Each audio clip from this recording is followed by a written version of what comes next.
강혜신의 오늘의 미국. 트럼프 후보가 주목받기 위해 마련한 기자회견은 도돌이표가 되었습니다. 해리스 후보와의 ABC 방송 주최 토론 합의 이외에는 트럼프의 트레이드마크인 과장, 오도, 거짓 주장으로 가득 채웠습니다. 기자들은 별로라고 받아들였습니다. 트럼프 후보는 카멜라 해리스 후보는 똑똑하지 않아서 김정은 등 자신을 좋아하는 사람을 상대하기에 모자라다고 혹평했습니다. 자신의 유세장 관중 숫자를 마틴 루터 킹 주니어의 I have a dream 연설장에 비유했습니다.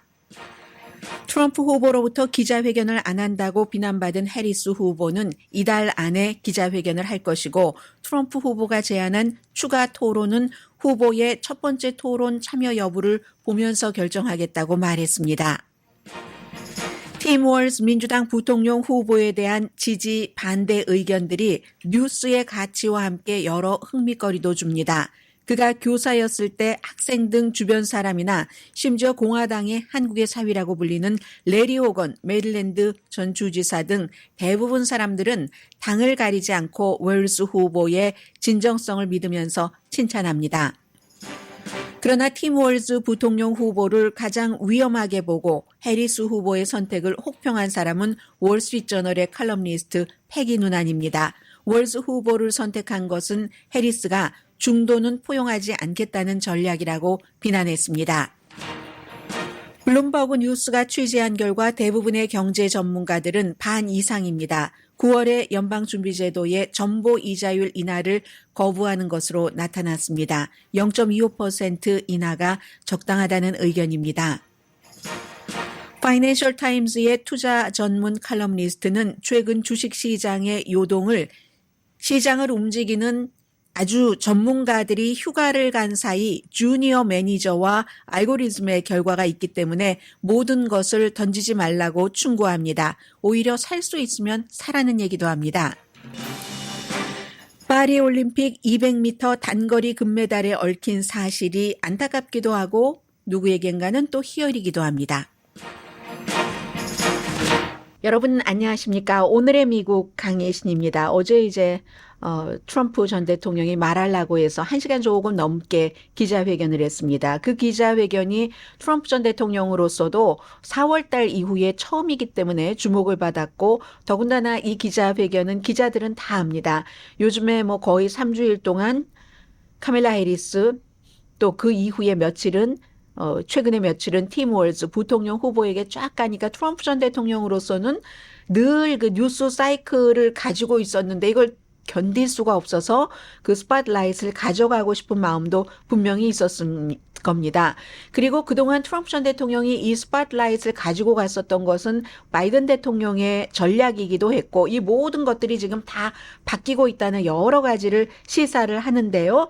일단은 트럼프 전 대통령이 역사적으로 그렇게 많은 주목을 받은 것 가장 중요한 이유는 논란의 여지가 있는 말들을 쏟아내기 때문이었습니다. 그러나 그러한 것들이 주목받았고 또 상대인 그동안의 상대는 바이든 대통령이죠. 아무런 일도 하지 않고 그냥 말하게 내버려 두고 어쩌다가 상대하고 했기 때문에 뉴스를 하는 사람들은 뉴스를 내보내야지 그 본인들의 일을 하는 겁니다.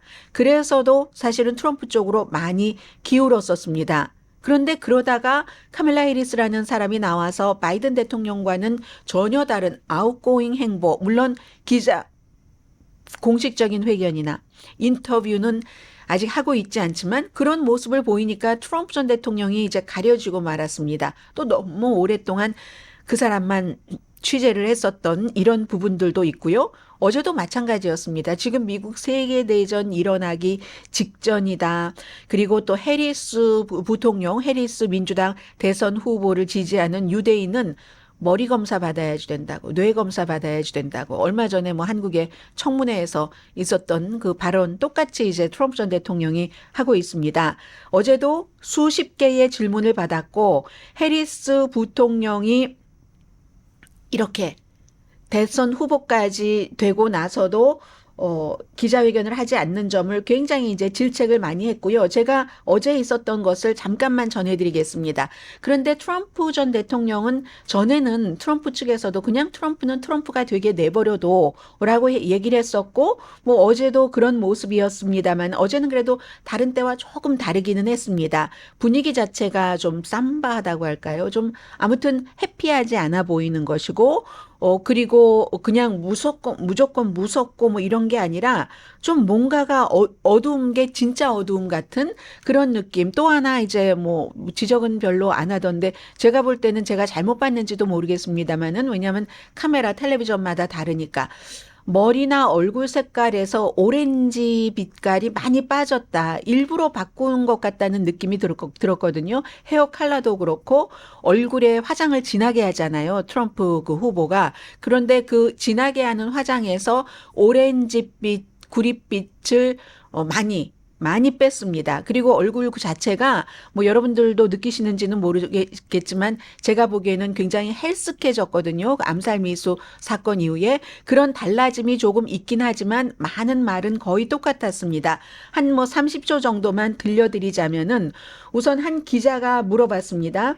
왜 오늘 이제 그 카멜라 해리스 팀은 애리조나에 살고 계시는 분들 안녕하세요. 애리조나에 이제 같이 선거 유세를 가는데 트럼프 후보가 몬태나주를 가잖아요. 격전지도 아니고 이제 그런 것에 대해서 왜 전과 달라졌다? 선거 캠페인이 활발하지 않다? 뭐 이런 얘기를 했었을 때의 답변인데 기자가 물어보는데 스투핏 질문이라고 먼저 얘기를 하고 말거든요. 트럼프 전 대통령이요. You're not taking this race seriously, particularly at a time where there is enthusiasm on the 네, 기자들이 이 기자는 전혀 개의치 않는 듯 그 트럼프 전 대통령이 본인에게 스투핏 퀘스천이라고 하거나 말거나 계속 얘기를 했고 오히려 그 뒤에서 다른 기자들이 저거 뭐지? 뭐 이런 식으로 약간의 그 소음이 들어갔을 겁니다.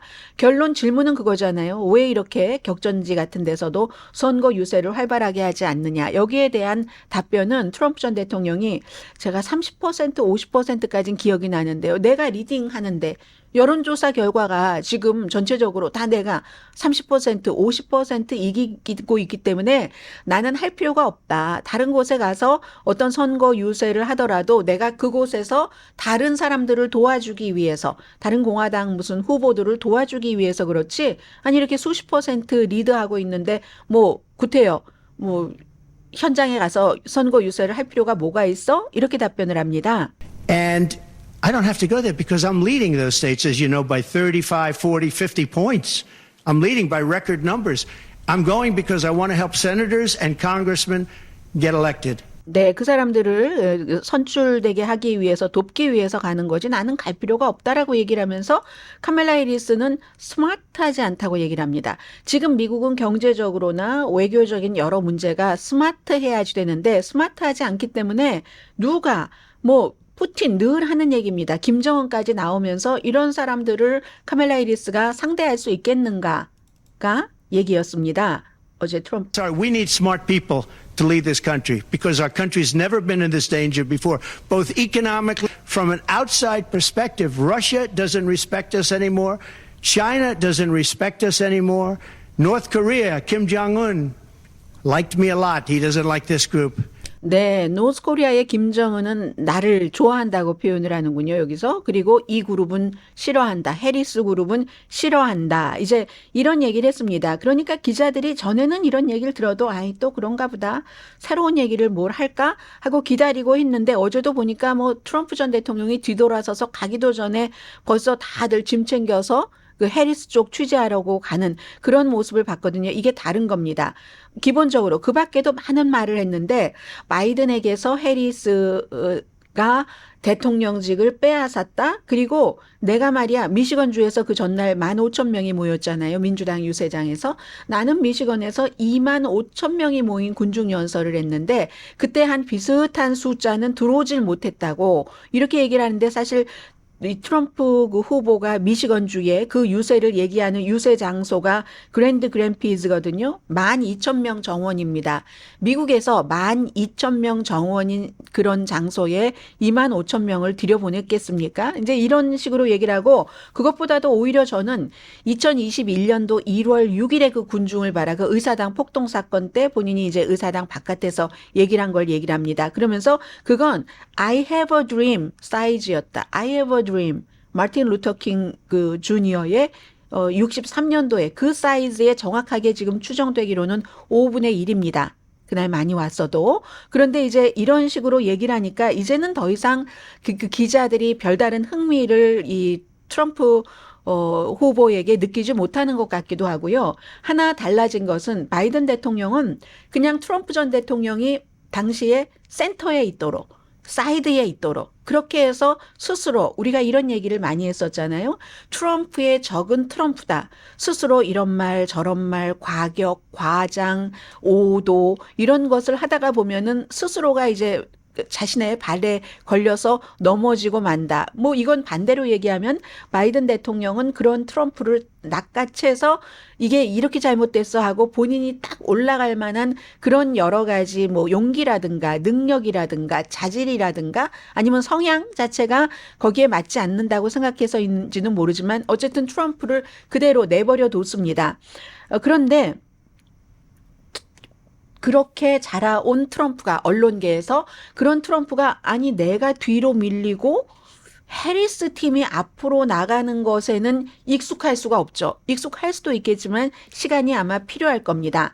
그리고 해리스 후보로서는요, 지금까지 3주일 동안 너무너무 여러분들께서 다 알고 계시는 그 같은 롤러코스터 같은 스토리 때문에 그 언론사의 허니문이 아직 끝나지 않았고 본인도 예상하지 못할 정도의 긍정적인 반응을 보여줬습니다. 그러니까 민주당의 전략이 뒤집힌 겁니다.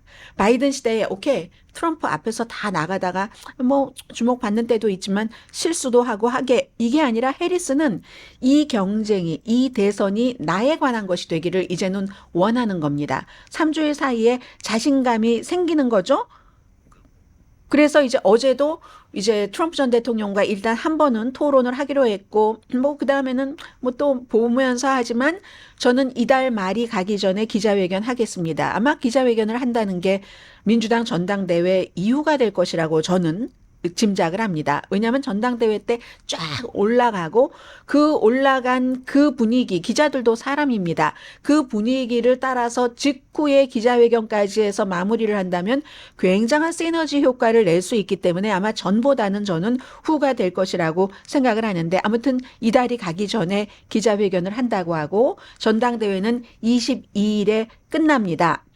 사실은 트럼프의 그 선거 캠프에서도 전략에 집중을 해라, 이렇게 충고를 사람들도 있다고 하는데, 아직은 이제 그 트럼프가 그런 것에 대해서 받아들이기에 익숙하지 않은 그런 면이 있고, 다만 정말로 어제 그 워싱턴 포스트 일면 그 보도처럼 저렇게 많은 관중을 모을 줄을 상상을 하지 못한 거죠. 바이든 시대의 트럼프는 그런 거죠. 그리고 변덕스러운 케이블 텔레비전들은 정말로 트럼프가 말하고 싹 들어가는데 금방 짐 싸서 이건 이제 해리스가 있는 미시건 그쪽으로 가고 이제 미리 오늘처럼 애리조나 쪽으로 와서 대기하고 있나, 별거 없었네 오늘, 뭐 이런 식으로 하고 가는 그런 그 이제 다시 한번 민주당 쪽으로 포커스를 돌리는 시간이었습니다.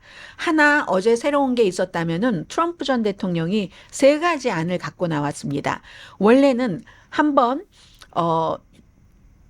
트럼프와 바이든의 토론이 6월 27일에 있었고 그 당시에 ABC 토론 9월 10일이 잡혀 있었습니다. 그런데 얼마 전에 트럼프 전 대통령이 그건 바이든과의 대결로 잡아놓은 거니까 나 그거 안 나갈 거야 하고 그냥 본인이 취소를 해버리고, 그런데 내가 이 팍스와 협상을 해놨어. 그러니까 팍스와의 인터뷰 9월 4일로 해놨으니까 해리스가 여기에 응해라 했을 때 해리스가 아니지. 9월 10일 원래 약속한 날로 해야지 맞는 거지 하고 거기를 모른 척 했습니다. 그랬더니 어제는 본인이 9월 그 10일 ABC 방송껏 나가겠다고 하고 그리고는 나머지 팍스와 또 하나가 어디죠? MBC 것은 MBC는 9월 25일, 팍스는 9월 4일. 이건 이제 해리스에게 결정을 하도록 남겨뒀고 해리스는 내가 9월 10일 날 한다 했으니까 9월 10일 날은 이제 지금으로 봐서는 거의 하는 것처럼 보입니다. 그리고 팍스는 안 한다고 얘기를 해요. 그러나 또 다른 토론은 트럼프 뭐 9월 10일 날 하자고 하고 참여할지 안 할지도 모르고 그 참여 여부에 따라서 결정하겠다. 이 말은 아마 이런 얘기일 겁니다. 9월 10일에 토론 너무너무 중요하죠. 여기서 이제 카멜라 해리스와 트럼프가 딱 두 사람이 같이 있을 때 누가 더 지도자처럼 보이고 누가 더 미국을 잘 이끌어 갈 것으로 보이는지의 첫 번째의 기회잖아요. 여기서 카멜라 해리스가 계산해 볼 때 내가 이길 수도 있지만 내가 질 수도 있잖아요. 그리고 이기고 지고 하는 문제가 트럼프 후보가 아주 룰을 따르지 않고 정말로 프리하게 해서 엉망진창으로 본인이 당해버릴지 이걸 알 수가 없는 겁니다. 그렇기 때문에 첫 번째 토론 결과를 토론 참여 여부를 보고 나머지는 결정하자 이렇게 얘기하는 것 같다는 그런 분위기는 들고요. 그래서 9월 10일입니다. 민주당 전당대회가 8월 22일에 끝나고 그 사이에 해리스가 이제 언론과 인터뷰 좀 하면서 9월 10일에 첫 번째 토론이 있고 그 토론 뭐 지금 사회자도 다 정해졌고 청중 없이 이것도 트럼프가 청중 두고 팍스에서 이제 본인에게 유리한 이제 그런 그 진행자 두 사람으로 하자 했는데 해리스가 거절하니까 할 수 없이 이것도 트럼프가 끌려간 겁니다. 이쪽으로 ABC 쪽으로 해서 아마 장소는 펜실베니아 필라델피아가 될 가능성이 지금 조금 높다고 하고요. 그러니까 예측하지 못할 이런 그 미국 대선의 전례 없는 사이클에서 9월 10일이 또 다른 결정적인 어떤 그 전환점이 될 수도 있습니다. 지금까지 3주일 동안 카멜라 해리스가 너무 잘 왔고 그 잘 오는 것을 보면서 트럼프가 너무너무 기분이 나빴지만 가라앉기도 하고 분노하기도 하고 했지만 사태는 뒤집힐 수도 있는 거죠. 9월 10일, 뭐 그 이전이 될 수도 있고 그 이후가 될 수도 있고 자 그런 것이라고 말씀을 드리고요. 부통령 후보 토론은 아마도 그 CBS가 지금 뭐 어떤 그 조율을 하고 제안을 하고 하는 것 같습니다. 이런 게 있고 여론조사는요. 지금은 이제 거의 모든 여론조사가 전국적인 여론조사에서는 카멜라 해리스가 트럼프를 앞서가고 그리고 이제 격전지에서도 일부 격전지에서는 뭐 네바다 같은 데서는 카멜라 해리스가 트럼프를 앞서가고 나머지도 뭐 비슷비슷하거나 트럼프가 아직도 조금 앞서가는 곳이 있는데 여론조사는 항상 추세이기 때문에요. 추세는 전국적인 추세나 격전지의 추세나 아니면 3당 후보를 합치거나 양자 대결이거나 전부 카멜라 해리스가 이제는 거의 동등해졌거나 아니면 앞서간다. 이렇게 보시면은 될 것 같습니다. 그리고 이제 그 트럼프 후보는 월요일에 또 자꾸만 뭔가를 만들어야지 되겠죠. 일론 머스크와 인터뷰를 한답니다. 일론 머스크가 그때 누구와 인터뷰를 했었죠?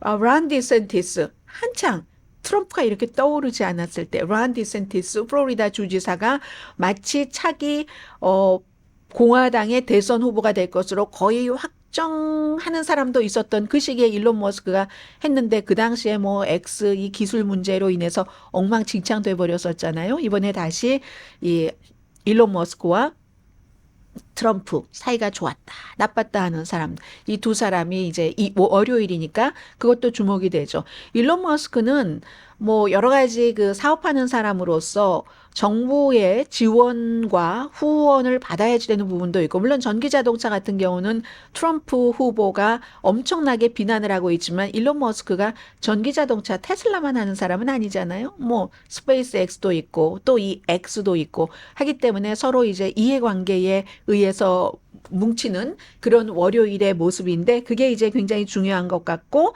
해리스는 이스라엘의 무기 엠바고는 안 한다 이런 그 얘기를 했는데 어쨌든 지금의 이 카멜라 해리스의 떠오르는 것은 사실은 이게 어떤 운동 운동, 뭐 움직임, 무브먼트, 웨이브라고 하면은 그 웨이브 자체는 쭉 그 뉴스를 해온 제가 볼 때는 카멜라 해리스가 이런 그 무브먼트, 웨이브를 만드는 게 아니라 그 무브먼트, 웨이브에 어떤 형태로든 만들어진 웨이브, 무브먼트, 바이 바이든이 됐건 바이 트럼프가 됐던 그런 무브먼트에 카멜라 해리스가 이렇게 올라탄 것 같습니다. 올라탔는데 그것조차도 그러한 것들도 운이고 뭐 운이고 실력이라 이건 실력이라고 말하긴 뭐하지만 아무튼 운은 지금까지 무척 카멜라 해리스가 좋은 편입니다.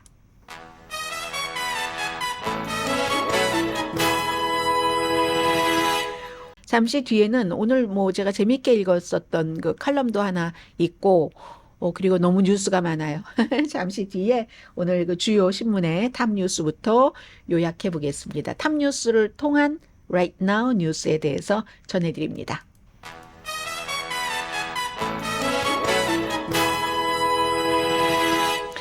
라디오 서울 방송 오늘의 미국 듣고 계십니다. 오늘 순서 조금 바꿔볼까요?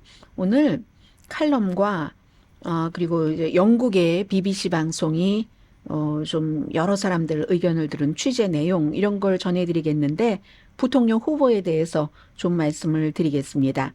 월스트리트저널의 패기 누난이라는 공화당이죠. 이 칼럼니스트가 굉장히 그 마음에 안 드는 겁니다. 지금 부통령 후보가. 그래서 하나를 썼는데 지금 이제 해리스 후보로서는 지난번에 칼럼 쓴 것은 바로 직전 칼럼에서는 트럼프 전 대통령이 지금 이제 좀 위태롭다. 뭐 이런 식이었고 이번에도 마찬가지로 역시 제목을 보면은 트럼프가 굉장히 이제 조바심 나한다는 뭐 이런 그 뉘앙스였거든요. 그런데 결국은 이 사람도 해리스 쪽을 굉장히 비난하는 그런 그 컬럼입니다. 불법 이민과 인플레이션 이거 실제로 정책 토론에 들어가고 하면 해리스에게 좋을 리가 없는 이슈입니다.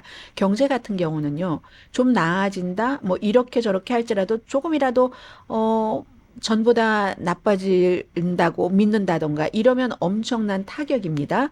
트럼프에게는 엄청난 이 플러스가 되는 거고요. 그런데 부통령 후보를 선택을 했는데 온건한 사람들을 좀 제치고 뭐 애리조나 상원 의원이나 정책에 있어서 펜실베니아의 뭐 샤피로 주지사나 이런 사람들을 제치고 팀 월즈라는 미네소타의 말은 아주 보드랍게 하지만 굉장히 정책이 진보적인 주지사를 선택했다는 것은 이 주지사는요 12년 동안 연방 하원 의원으로 있을 때는 정말 온건했습니다. 그래서 온건한 뭐 자유주의자 뭐 비슷하게 이렇게 됐는데 주지사로 일을 하는 지금 재선 들어와서 임기 뭐 그다지 오래되진 않았지만 이런 5년 넘게 보면은 굉장히 진보적인 뭐 말하자면 좌파라고도 말할 수 있는 이제 그런 정도거든요. 그리고 기회가 있을 때 말씀드릴게요.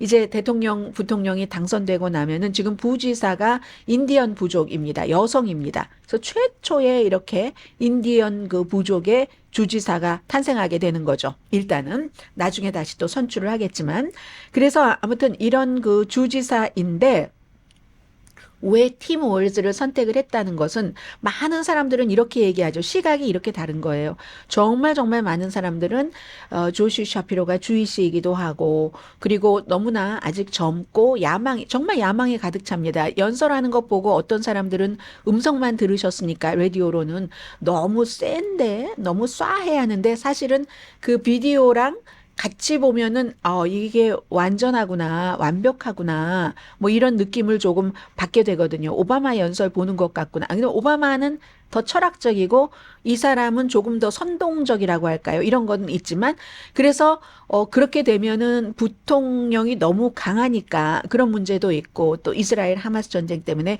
주이시라는 것은 너무나 괜히 그냥 낙인 찍힌 것 같은 그러니까 민주당부터 집도끼부터 잡아야 된다. 당을 여기서 또 분열시키면 바이든에게서 해리스로 넘어올 때 그 분열을 막고 빠른 시간에 회복을 했는데 인기몰이를 했는데 여기서 다시 안 돼, 그 사람 안 돼 하는 사람을 선택을 해버린다면 이건 또 분열이다 하기 때문에 잘된 선택이다. 더군다나 이제 중서부의 아저씨 같은 스타일 이렇게 아주 농도 잘하고 그리고 상대방을 막 펀치를 주는 것도 잘 주고 하는 대체적으로는 이런 평인데 이 월스트리트저널의 칼럼니스트 패기 누나는 그렇게 안 보고 있는 겁니다. 그녀는 말하자면 카멜라 해리스는 약간 중도 쪽으로 와서 이길 생각 자체가 없다는 겁니다. 반대로 좌파의 투표율을 높인다. 그럼 여기서 좌파라고 얘기하는 것은 우파에서 좌파라고 얘기하면 젊고 소수인종들. 그 사람들 중에는 과거에 투표한 적이 한 번도 없는 사람들. 이게 이제 우파와 차이잖아요. 공화당이 투표율이 높으니까 그런 사람들의 투표율을 높여서 이길 생각이구나. 그 패기 누나는 그렇게 해석을 했습니다. 말하자면 더 파일을 늘려가서 광범위하게 접근하겠다는 게 아니라 우리 편의 깊이를 아주 깊이까지 가서 놓치는 게 없이 하겠다는 게 팀 월즈를 선택한 의미라고 얘기를 합니다. 그렇기 때문에 그렇게 될 때 미국의 미래는 좌익이다. 중도파와 트럼프를 거부하는 공화당은 핵심 관심사가 아니구나. 그 카멜라 해리스에게 그냥 우리 사람을 데려오는 것, 집토끼 단속하는 게 초점이구나 이렇게 봤습니다. 그런데 해리스 쪽에서는 집토끼를 일단 이기고 봐야지 된다는 거니까 집토끼를 단속해서 얻을 수 있는 표가 공화당에서 트럼프를 싫어해서 얻을 수 있는 표보다 많다고 계산했는지 그건 우리가 또 모르죠. 그래서 11월 달에 이렇게 얘기도 했네요. 11월 달에 승리를 하기 위한 현명한 전략일지는 모르지만 이 얘기도 또 맞네요. 예를 들어서 우리 텐트가 아닌데도 시각이 달라도 저 사람이 필요해하고 손을 내밀 때는 그때는 온건주의자가 된다는 겁니다. 그런데 내 편 여기서 손을 단단히 잡아야지 되겠어. 이렇게 될 때는 모든 걸 건다는 겁니다. 완전히 올인을 한다는 게 된다는 거거든요. 그럼 올인을 하고 나면은 그러면 이건 미국은 만약에 카멜라 해리스가 대통령이 되고 나면은 50대 50이기 때문에 더 큰 긴장, 분노, 분열을 일으킬 수도 있겠구나라고 생각을 한다는 거죠.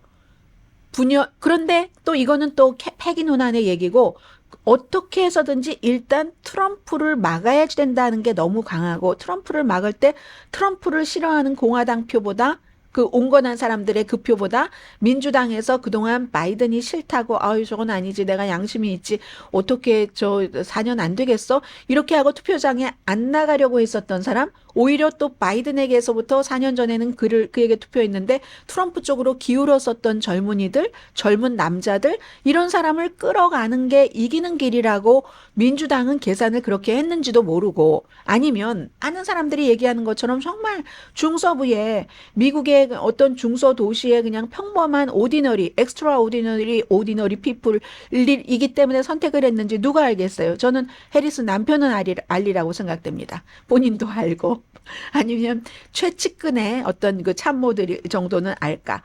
이 패기 누난이 지적을 합니다. 팀 월즈라는 미네소타 주지사 민주당의 그 부통령 후보가 중도주의자처럼 보이지만 절대로 그렇지 않다라고 얘기를 합니다. 어찌 보면은 이게 눈에 보이는 것 때문에 해리스가 선택을 했을 수도 있는데 트럼프의 비유를 했어요. 트럼프 전 대통령 보이는 거 굉장히 좋아하잖아요. 예를 들어서 키가 커야 돼.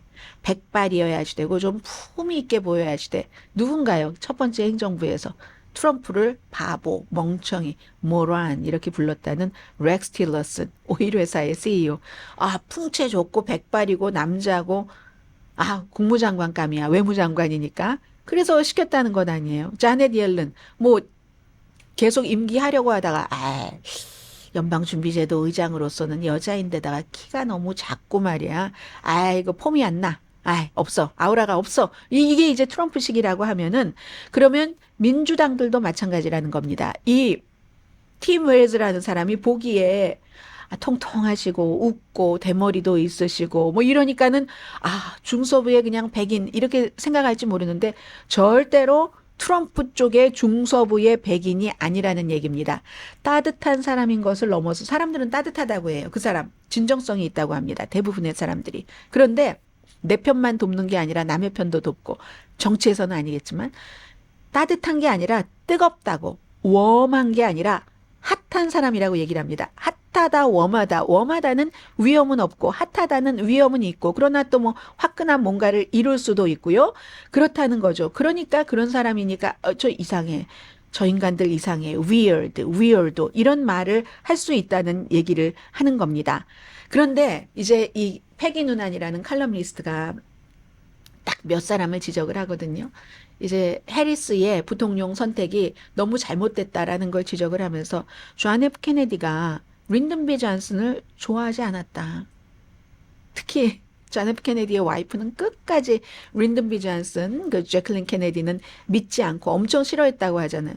그 사람 좋아하지 않았지만 보스턴이잖아요. 존 F 케네디가 그 여러 가지가 있었죠. 그 당시에 종교도 있었고 본인이 로열 패밀리인 것도 있었고 그러니까는 보스턴이니까 휴스턴이 필요했다. 텍사스, 린든 B 존슨이 거기에 이제 라이브러리도 있고 하잖아요. 그래서 선택을 했었던 거고 또 누굴 얘기를 들었네. 로널드 레이건, H.W. 부시, 아버지 부시를 선택했는데 그때는 레이건이 이미 나이가 너무 많고 너무 피곤했기 때문에 그렇다. 그리고 패기 누난이 레이건의 그 스피치라이터, 연설문 작성자입니다. 이 칼럼니스트가. 너무 피곤해서 그를 선택을 한 거다. 피곤해서 일을 열심히 할 사람. 왜냐하면 예비선거에서 이 아버지 부시가 2등을 했거든요. 그리고 또 온건파였기 때문에 선택을 한 거고 그러다가 서로를 얼마나 소중하게 여겼는지 모른다. 그게 바로 이제 이게 대통령과 부통령의 아주 좋은 국가를 위해서 좋은 조합이라고 얘기를 합니다. 그리고 버락 오바마도 마찬가지로 버락 오바마는 막 사람들을 엄청나게 놀라게 하지 않는 백발의 기득권층이 필요했다. 왜냐하면 본인이 흑발의 기득권층이 아니니까. 기득권층에서 아니 제가 내 대통령이라고 하고 무시할 만한 사람이니까 보안장치로 조 바이든을 필요로 해서 드렸다는 겁니다. 모든 것들이 다 개인적이지 않았다는 거죠. 카멜라 해리스가 이건 케미스트리도 맞아야지 된다고 하면서 케미스트리 등등을 통해서 이 팀 월즈라는 부통령 후보를 선택을 했는데 얘 이렇게 개인적으로 하는 거 아니다. 이거는 너무 유치한 거야. 이렇게 지적을 했거든요. 그런데 이것도 또 패기 누난의 생각일 수 있고 같이 일을 하는데 케미스트리도 중요하겠죠. 물론 어떻게 보면은 버락 오바마라는 사람과 조 바이든이라는 사람이 뭐 아주 깊이가 있다던가 사색하고 뭐 이런 것에 있어서 안 맞을 수도 있고 린든 B 존슨과 존 F 케네디도 안 맞을 수 있습니다. 레이건과 부시도 마찬가지로 그럴 수는 있지만 이 사람들이 안 맞는데도 불구하고 그걸 오버컴하고 잘 다룰 줄 아는 능력이 있으면 that's okay. 그것도 괜찮은 방법이고 카멜라 해리스 같은 경우는 우리가 카멜라 해리스를 그 대통령과 같은 높은 직책에서 쳐다본 것은 거기에 그 자리에 놓고 쳐다본 것은 얼마 되지 않지만 그럴 정도의 그릇이 되는지 되지 않는지는 우리가 모릅니다. 그래서 어떤 때는 그 정도일 때는 예를 들어서 샤피로 같은 너무 샤프하고 똑똑하고 의견이 분명하고 이런 사람을 부통령으로 아래로 더 백인 남자를 그렇게 뒀을 때보다는 오히려 어느 정도 좀 이 사람은 좀 섞이는 것 같기도 하고 뭐 능글맞을 수도 있을 것 같기도 하고 어떤 때는 말하자면 나쁜 뜻으로가 아니라 아이 좋은 게 좋지라고 할 수도 있을 것 같기도 하고 이건 사실은 돼봐야지 하는 거죠. 카멜라 해리스 또 팀 월즈 팀이 대통령 부통령이 돼서 일을 해나갈 때 확실하게 알 수 있는 거지만 이 같은 시각이 있다. 이걸 제가 왜 전해드렸냐면 패기 누난이라는 사람은 공화당이지만 트럼프 후보를 너무 싫어합니다. 너무 싫어해서 예전에 트럼프가 대통령이 되고 나서도 그를 비판하는 칼럼을 쓰면 월스트리트저널에요. 99.9%가 패기 누난을 정말 어디다 치워버려라 하는 엄청나게 혹독한 비난의 댓글이었어요. 수천 개가 다 그랬다니까요.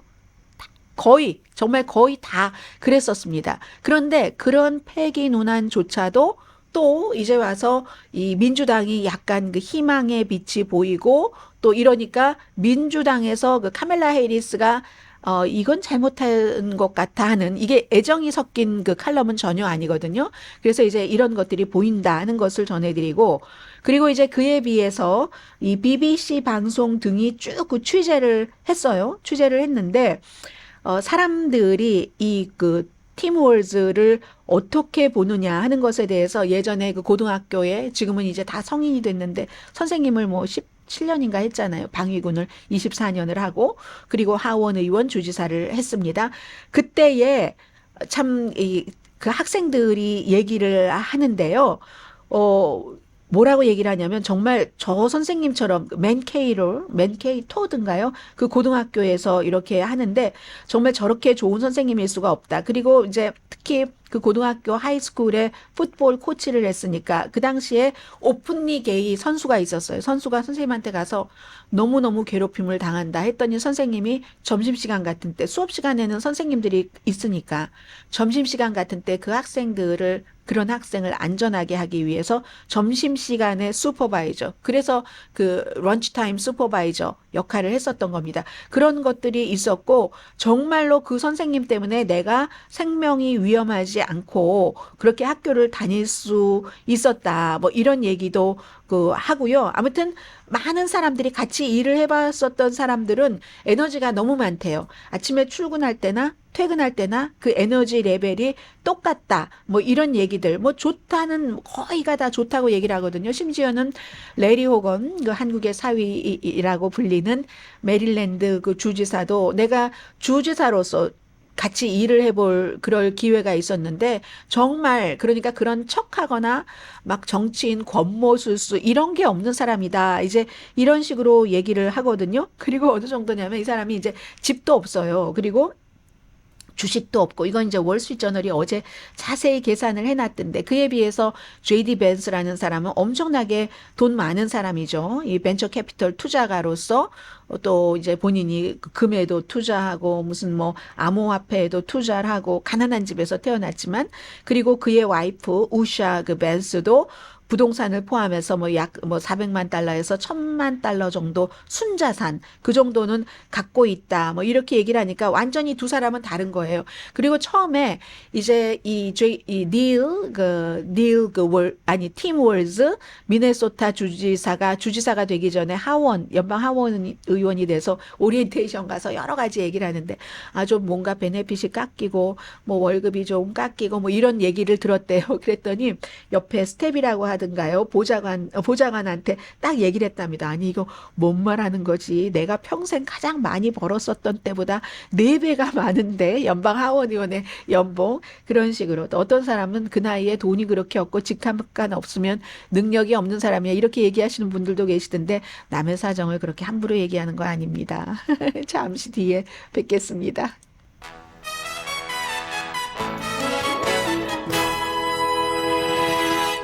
라디오 서울 방송. 네. 자, 오늘 그 블룸버그 뉴스가 전문가들에게 쭉 물어봤습니다. 물어봤더니 전문가들이 9월 달에 9월 중순이죠. 이자율을 몇 %포인트를 내려야지 되는가. 60% 이상이 지금 얘기하기를 0.25%가 적당하다. 이렇게 얘기를 했거든요. 이 여론조사는 뭐 불과 며칠 전에 지난 주말이었었죠. 막 팔자 주식시장 이게 있고 나서 했던 여론조사 결과입니다. 전보금리잖아요. 0.5% 되면 연준에서 그렇게 하면은 그 전보금리 이거는 아니라고 얘기를 했거든요. 특히 이제 대규모 전보 이자율 인하를 지금 연준에 요구하는 것은 너무 과도하고 무모한 반응이다. 지난번 주식시장 흔들림에 대해서 이 연방준비제도의 공개시장위원회가 이렇게 전보 이자율 인하 같은 것을 할 때는 정말 명백하게 부정적인 경제적인 충격이 데이터로 증명돼 있을 때 그런 때만 그런데 지금 데이터 자체는요. 그렇지 않다는 얘기입니다. 잡 마켓이 소프트해지기는 했지만 그렇지만 아직도 견고하다고 보는 사람이 60% 그리고 잡 마켓이 조금 약해지기는 했지만 그래도 안정된 정도 그리고 안정될 수 있는 가능성이 높아 이게 24% 일자리 손실 앞으로 심각할 거야 라고 보는 전문가는 16%밖에 안 된다는 겁니다. 그래서 전문가의 60%가 아니네요. 5분의 4가 전보가 아니라 0.25%포인트다. 그리고 뭐 공개시장위원회 전에 회의를 해서 이건 노굿 이렇게 얘기를 했고요. 69%는 연착륙할 것이다. 미국 경제는 이런 얘기를 했습니다. 자, 그리고 또 하나는 이건 짧게 전해드려야지 되겠네요. 파이낸셜 타임즈의 스튜어트 컬크라는 칼럼니스트가 아주 이분은 재밌게 칼럼을 쓰시는데 그 재밌는 내용은 빼고 지금 시간이 없으니까 우선 결론만 말씀드리자면 자산관리 컨설팅도 20년 이상 하신 분이거든요. 이번에 투자가들이 시장 붕괴에서 배울 수 있는 것은 투자하지 않으신 분들이라고 뭐 이런 뉴스 스토리에서 뭐 배우거나 느낌이 없다는 건 아니잖아요. 이게 본인은 어디 비치에 가서 이렇게 있는데 하루에 12%가 내려왔었을 때도 떠나지 않았었다. 공포지수가 42포인트나 급등했으면 이건 팬데믹 때 가장 높이 올라갔었던 그 수치의 2배, 움직임의 2배인데 7월 달에는 보통 주식시장이 좋고 8월은 뭐 별로죠. 왜냐하면 주식시장에서 막 큰 시장을 움직이는 큰 손들이 어디로 뭐 바하마로 어디로 듣도 보지도 못한 나라로 가서 다 휴식하는 시절입니다. 그러니까 아주 시니어 매니저들이 떠난 자리를 누가 채우겠어요. 주니어 매니저들이 채우고 펀드 매니저가 책임을 지고 그러면은 이게 이제 알고리즘과 단기 옵션 거래 같은 거 이런 것들이 막 일어나는데 알고리즘 같은 것들은 어떤 때 갑자기 이제 확 막 자동으로 막 파는 거예요. 사람이 하는 것도 아니고 자동으로 막 금과 은 막 이런 거를 구분하고 하는 100분의 1초 사이에 수십억 달러가 왔다 갔다 하는 이것도 이번에 있었다는 얘기도 되고요. 그리고 이제 옵션 가격이 본질적으로 막 널뛰기를 하는데 그래서 트레이더에게 인기가 있는 거죠. 하이 리스크, 하이 리턴. 그 일주일이나 뭐 하루 단기 옵션은 더욱더 그렇죠. 그래서 이번에 시니어 매니저들이 없는 사이에 일어났던 시장에서의 이런 분위기가 있고 예를 들어서 엔비디아나 다른 그 주식값이 많이 내려갔던 이런 것들은 내려가면 또 뭔가 또 변명도 있고 뭐도 있고 과대평가야 뭐야 있기는 있지만 어쨌든 시간이 조금 걸릴 수는 있지만 대체적으로는 이렇게 갑자기 이유 없이 규명하기 어렵게 내려간 것들은 정상화가 되는 경우가 많다라고 얘기를 합니다. 아무런 이유 없이 하락하는 경우도 있고 그래서 많은 사람들은 이럴 경우는 기회다 해서 막 빨리 사야지 된다고 생각을 하고 살 수 없다면 적어도 많이 올라갔던 것이 하루 이틀 사이에 큰 합리적인 이유가 없이 내려갔을 때는 무슨 일이 있어도 팔지 마세요. 이분은 무슨 일이 있어도 팔지 마세요. 그게 굉장히 중요하다고 얘기를 하고 있거든요. 그리고는 이제 버텨내세요 라고 얘기를 합니다. 뭐 옵션 같은 거 안 쓰신 분들 버텨내실 수 있죠. 분산 투자하시고요. 싼 거 아주 싼 것 에셋을 소유하세요. 이렇게 얘기하고 저는 또다시 눈 감고 책 읽으러 갑니다. 뭐 이렇게 얘기를 하셨네요. 아무튼 모든 일에 너무 뜨겁게 반응하지 말아야지 된다. 주식 시장에서도 뭐 이런 얘기를 하시는 것 같네요.